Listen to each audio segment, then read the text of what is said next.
یہ مولانا سے پوچھتے ہیں کہ محترم، کیا قادیانی حضرات کو اسلام سے خارج کیا جانا صحیح ہے؟ کیا انہیں نظر انداز کیا جا سکتا تھا؟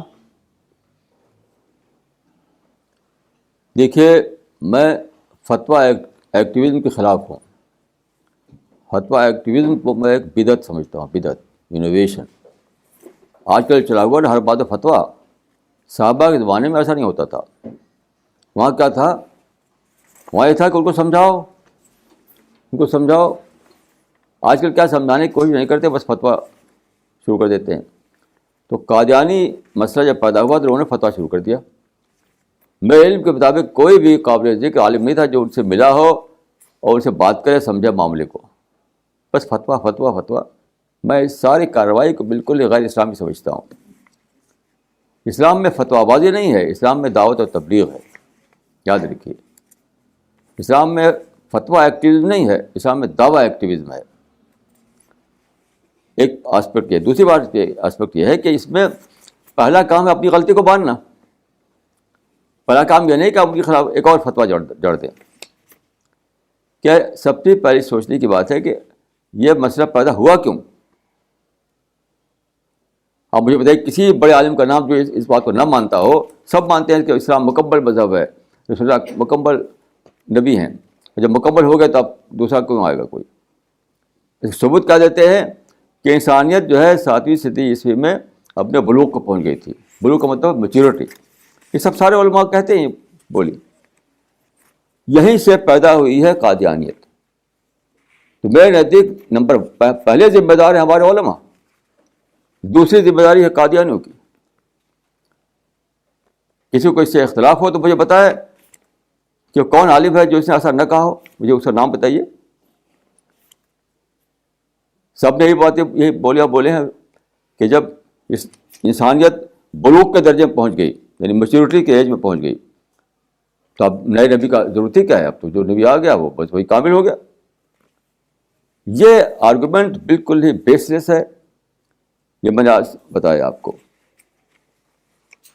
تو پہلے آپ یہ مانیے کہ ہم نے غلط اسٹینڈ لیا، اس سے قادیانیت پیدا ہو گئی. جب تک یہ نہیں مانیں گے تو آگے کوئی کام بھی نہیں ہو سکتا ہے. جب تک لالا لالا نہیں کہیں گے الا اللہ بھی نہیں ہو سکتا ہے. تو اسٹارٹنگ پارٹ یہ نہیں ہے کہ آپ تفویض ختم نبوت. بھائی دیکھیے، یہاں پر جو صاحب آتے ہیں انہیں جاننا چاہیے کہ ہاں موبائل ٹیلیفون کو بند کر رکھنا ہے. کیسے آپ لوگ اتنا بھی نہیں جانتے؟ آپ ایک سیریس مجلس ہے، یہاں ایک بہت ہی سنجیدہ سب وہ ہوتا ہے، آپ موبائل لیے بیٹھے. ایسی قوم کیا ترقی کرے گی جو موبائل میں جیتی ہو؟ جو موبائل میں جیتی ہو ترقی کیا کرے؟ مجھے بتائیے. آپ کو جاننا چاہیے کہ یہ اس طرح کی مجلس نہیں ہے یہ تالیاں بجتی ہیں، یہ قاقے بلند ہوتے ہیں. ویسا نہیں ہے یہاں پر. یہ سب وہاں چلتا ہے جہاں تالیاں بجتے ہو، قاقے لگتے ہیں. تو یہاں جو آئے وہ اپنے ٹیلی فون کو بند کر کے آئے. اسی لیے مسلمان برباد ہیں. یہی سب پھنسے رہتے ہیں، ہمیشہ اسی میں سب پھنسے رہتے ہیں. تو بہرحال میں یہ کہوں گا کہ قادیانی مسئلے کیا ہے، نپٹنے کا آغاز یہاں سے ہے کہ ہمارے علماء مانے اس غلطی کو کہ انہوں نے ختم نبوت کو ثابت کرنے کے لیے ایک ایسا نیا ایک غلط کرائٹیرین کریٹ کیا. اس سے یہ چیز نکل آئی. جب تک وہ نہیں مانیں گے کچھ بھی نہیں ہو سکتا ہے. تحفظ ختم نبوت کے نام پر آپ 1001 جلسے کر ڈالیے، کچھ بھی اس سے ہونے والا نہیں ہے. کچھ بھی فائدہ نہیں، کیونکہ ان کی جڑ تو باقی ہے. ان کی جڑ تو باقی ہے. میرے پاس ایک ہفتہ ہوا، 2 ہفتہ ہوا، 4 قادیانی آئے تھے. انہوں نے یہ بات کہی کہ جب آپ یہ مانتے ہیں کہ انسانیت جو ہے بلوغ پہ پہنچ گئی تھی، اس وجہ سے ختم نبوت ہو گیا، تو بلوغ پہ پہنچی ہی نہیں. وہ تو اس اعتبار سے بلوغ تو اب پہنچی ہے سائنٹیفک ایج میں. تو ہم کہتے ہیں کہ نیا نبی ہے، ہمارا آدمی نیا نبی ہے، تو اس میں حرج کیا ہے؟ تو بہرحال میں یہ مانتا ہوں کہ فتویٰ ایکٹیویزم کچھ بھی نہیں، کانفرنس اور جلسے کچھ بھی نہیں. مسئلے کو سمجھیے کہ جڑ کہاں ہے، غلطی کہاں ہے. جب تک آپ اس کو نہیں جانیں گے کچھ بھی نہیں. آبس ہے. جو قرآن میں ہے کہ لا خیر فی کثیر من نجواہم، ان باتوں سے کوئی فائدہ نہیں. اسی آیت کا مصداق رہیں گی آپ کی ساری کانفرنسیں اور سارے فتویٰ ایکٹیویزم آپ کا. آپ جانتے ہیں کہ اس پہ بہت کچھ کیا گیا ہے. علامہ انور شاہ کشمیری سے لے کر آج تک پتہ ہی اتنا زیادہ لکھا گیا, اتنا بولا گیا ہے, اتنا کانفرنس کے نتیجہ کچھ نکلا. وہ فلرش کر رہے ہیں, وہ فلرش کر رہے ہیں وہ شاید دنیا میں. تو فائدہ کیا ہے؟ You have to see the result. جب رزلٹ نہیں نکل رہا ہے تو آپ کہیں غلطی پکڑیے کہ غلطی ہے کہاں. ماڈرن مائنڈ جو ہے وہ سمجھتا ہے کہ بھائی ٹھیک ہے, نیا نبی تو آنا ہی چاہیے, یہ تو علماء خود ہی کہہ رہے ہیں. تو یہ ہے میری سوچ اس معاملے میں. There is another question on the similar topic. How could Qadiani fitna been encountered by Muslim scholars in the beginning? And this question is from Mr. Khurram. دیکھیں میں آپ کو ایک پیرلل مثال دیتا ہوں. امریکہ میں ٹھیک اسی طرح کا مسئلہ پیدا ہے, اس کو ہم لوگ فتنہ کہتے ہیں. ٹھیک اسی طرح کا, جس کو جو بلیک مسلمس کو آپ کہتے ہیں, وہ اسی طرح کے لوگ تھے. وہ پرافٹ مانتے تھے اپنے آدمی کو, بالکل وہی ٹھیک. یعنی وہ امریکی قادیانی تھے, وہ امریکی قادیانی.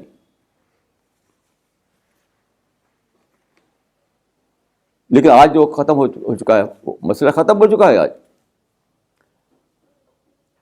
کیونکہ وارث محمد جو تھے, جنہوں نے کہ دعویٰ کیا تھا پیغمبری کا, تو اس کے بعد کیا ہوا, چونکہ امریکہ میں وہ موقع نہیں جسے انڈیا میں آپ کرتے ہیں, فتوی بازی اور ادھم بازی اور کانفرنس بازی. یہ تو وہاں کر نہیں سکتے آپ, وہاں کا ماحول دوسرا ہے.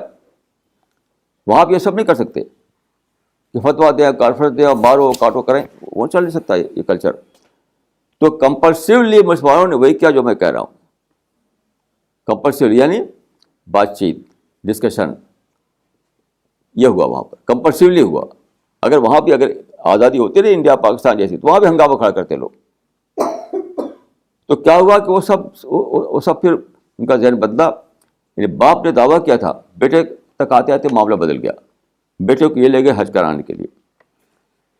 حج میں اسے دیکھا کہ سارے مسلمان یہاں پہ اتنے بڑے شاندار طریقے سے آتے ہیں, حج کرتے ہیں وغیرہ. تو ذہن بدل گیا. اس نے اعلان کیا بیٹے نے, میرا باپ غلط تھا یہ کہنے میں کہ میں پیغمبر ہوں. اب وہ مسلم جو مین اسٹریم اس میں آ گئے ہیں وہ لوگ. یہی کرنا چاہیے تھا انڈیا میں بھی. سب یہ مین اسٹریم میں ہوتے آج.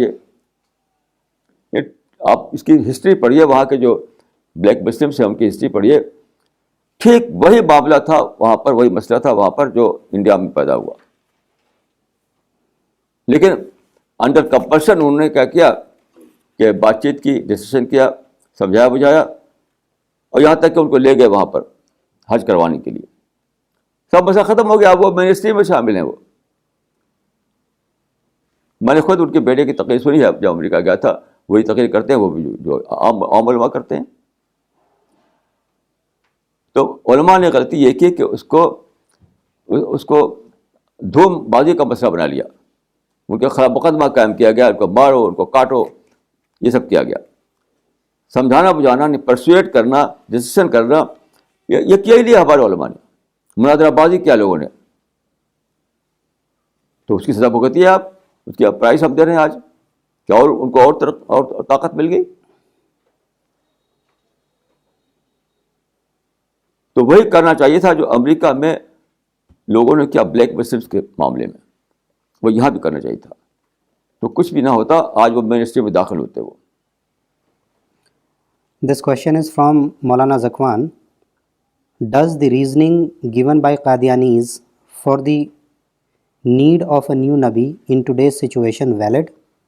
Or the religion revealed by God upon Prophet Muhammad holds true for times to come? Please give your views on it. ہاں دیکھیے اس بات کو سمجھیے آپ, بہت ہی اہم یہ سوال ہے. دیکھیے حالات کے بدلنے سے نیا نبی کی ضرورت نہیں ہوا کرتی. یہ ایک حقیقت ہے کہ حالات بدل گئے ہیں. یعنی وہ تھا ٹریڈیشنل ایج, اب ہے سائنٹیفک ایج. وہ تھا پری سیولائزیشن ایج, اب ہے پوسٹ سیولائزیشن ایج. ایک کھلی ہوئی بات ہے. لیکن حالات کے بدلنے سے نئی نبوت کی ضرورت نہیں ہوا کرتی. اجتہاد کی ضرورت ہوتی ہے. یاد رکھیے, نئے حالات میں ہمیں جو کرنا تھا وہ اجتہاد. ایسا نہیں کہ نئے نبی پیدا کریں ہم. نبی کس لیے آتا ہے؟ نبی آتا ہے بنیادی بیسک جو پرنسپلس ہیں وہ دینے کے لیے. ڈیٹیل دینے کے لیے نبی نہیں آتا ہے. نبی کے اپنے زمانے میں بھی اجتہاد کا عمل شروع ہو جاتا ہے.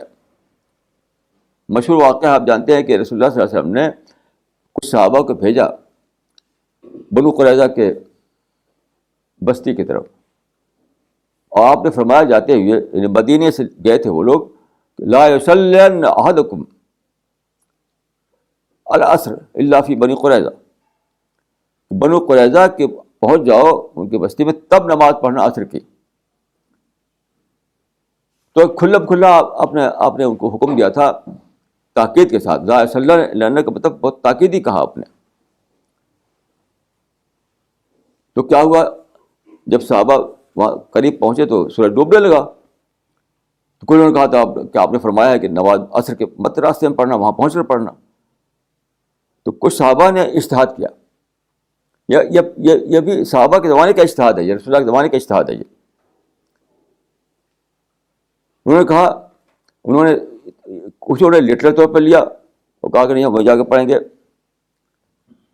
کچھ نے لیا کہ آپ نے تاجیل فی السیر مراد تھی آپ کی, جلدی کرو, تیز تیز جاؤ. تاجیل فی السیر, تیزی سے جاؤ, اس کے لیے آپ نے ایک انداز تھا کہنے کا آپ کا. تو اجتہاد تھا یہ. تو اجتہاد تو رسول اللہ کے زمانے میں شروع ہو گیا. اجتہاد کیسے ختم ہو سکتا ہے؟ لوگوں نے نادانی دوسری ایک اجتہاد دروازہ ہی بند کر دیا. اجتہاد ایک ایسا عمل ہے جو زندگی کے ساتھ جڑا ہوا ہے ہمیشہ کے لیے. تو اب اجتہاد دروازہ بند کیا تو پھر نیا نبی پیدا ہو گیا. اور جب اجتہاد دروازہ بند کریں گے آپ تو یہی ہوگا. تو بال میں یہ کہوں گا کہ حالات کے بدلنے سے کسی نئے نبی کی ضرورت نہیں ہوتی ہے, صرف نئے اجتہاد کی ضرورت ہوتی ہے. اور اجتہاد ایک ایسا کام ہے جو ہمیشہ چلتا رہے گا, ہمیشہ. تو آج ضرورت ہمیں ایک اجتہاد کی, ایک ایسا انسان جو جانے اچھے طریقے سے آج کے حالات کو, اسلام دونوں کو جانے, قدیم جدید دونوں کو جانے, اور آج کے لحاظ سے رہنمائی دے. نبی کی ضرورت نہیں ہے ہم کو, ایک مجتہدانہ قسم کے عالم کی ضرورت ہے بس, اور کچھ نہیں. بدقسمتی سے ہمارے علماء ہر معاملے میں نادانی کرتے ہیں اور پھر اس کی پرائس پوری ملت کو بھگتنی پڑتی ہے. اجتہاد دروازہ بند کیا تو ان کا پھر تو نبی آنا ضروری ہے, کون ہمیں رہنمائی دے. تو نبی بلا شبہ اس جب دین جب محفوظ ہو گیا تو نئے نبی کی ضرورت ختم ہو گئی. اب جو ضرورت ہے وہ اجتہاد کی. اور اجتہاد ایک ایسا عمل ہے جو ہمیشہ ہی رہتا ہے, رسول اللہ کے زمانے میں بھی تھا اور آج بھی رہے گا. وہ اجتہاد دروازہ کیسے بند ہو سکتا ہے؟ وہ مثال کے طور پہ دیکھیے, موجودہ زمانے میں سیکولرزم اور ڈیموکریسی آئی, سارے علماء اس کے خلاف ہو گئے. سیکولر کا ترجمہ کیا تھا لادینیت, غلط ترجمہ ہے یہ. سیکولر کا ترجمہ لادینیت بالکل ایبسرڈ ترجمہ ہے یہ. تو علماء نے کہا کہ سیکولر لادینیت ہے, اسلام کے خلاف ہے. ڈیموکریسی بھی لادینیت ہے, اس لیے کہ وہ عوام کو حق دے دیا گیا اس میں. اجتہاد اگر کرتے تو دونوں اسلام کے مطابق تھا, سیکولرزم بھی جمہوریت بھی. اجتہاد نہ کرنے کی وجہ سے بالکل انتہائی یعنی بہت ہی انوائز تھا لوگوں کا یہ سب ماننا کہ سیکولرزم لادینیت ہے, جمہوریت جو اسلام کے خلاف ہے. اور پھر جھنڈا لے کھڑے ہو کے کہ ہمیں الگ ملک دو, ہمیں الگ ملک چاہیے تاکہ ہم وہاں ایک اسلامی حکومت قائم کر سکیں. اور آج تک 60 برس میں اسلام کو حکومت نہیں بنی وہاں. یہ سارا میرا علماء ہی کی وجہ سے سب معاملے بگڑا ہے صاحب باپ, کیونکہ وہ جانتے نہیں آج کے حالات کو. ہمارے علماء میں ایک بھی میرے علم میں نہیں ہے, ایک بھی عالم نہیں ہے جو آج کے حالات کو جانے, ایک حالات کو جانے. ندوہ کے ایک صاحب آئے تھے میرے پاس, وہاں کے عالم, اس پہ بات ہوئی تو ان کا کہ نہیں یہ ہے, کیسے آپ کہتے ہیں؟ میں نے کہا اچھا ٹھیک ہے, نام بتا دیجیے. تو نام نہیں بتا سکے. میں جائے گھر آپ جائیے واپس لکھنؤ, وہاں نام بھیج دیجیے کون آپ کے نزدیک وہ ہے انسان جو آج کو بھرپور طور پہ جانتا ہے. ایک طرف وہ اسلام کو جانتا ہے, ساتھ آج کو بھی جانتا ہے, عصر جدید کو جانتا ہے, آج تک انہوں نے نام نہیں بھیجا. تو غلطی یہاں ہے کہ ہمارے علماء عصر جدید سے واقف نہیں ہیں, غلط فتوے دیتے ہیں. جبکہ حدیث میں آتا ہے کہ ان یکون بصیرا بے زمانہ, آپ کو اپنے زمانے کے حالات سے واقف ہونا چاہیے. تو سارے علماء میں ایک بھی انسان مجھے نظر نہیں آتا پورے مسلم دنیا میں جو آج کے حالات سے واقف ہو. اس سے ایسی غلط قسم کے فتوے چلتے ہیں, غلط قسم کے بشرے چلتے ہیں, غلط کی تحریکیں اٹھی ہیں, بڑی بڑی تحریکیں اٹھی ہیں غلط قسم کی, اس سے پوری ملت کو نقصان پہنچا ہے. یہ سب ہو رہا ہے. تو سب سے پہلا یہ کام ہے کہ آپ مانیے اس بات کو کہ ہم غلطی پر تھے, وی ویر رانگ. تبھی آپ کو نیا تب آغاز ملے گا, اسٹارٹنگ پوائنٹ ملے گا. ورنہ بلائنڈ ویلی میں بھٹکتے رہیں گے اور کوئی اینڈ نہیں آئے گا آپ کا.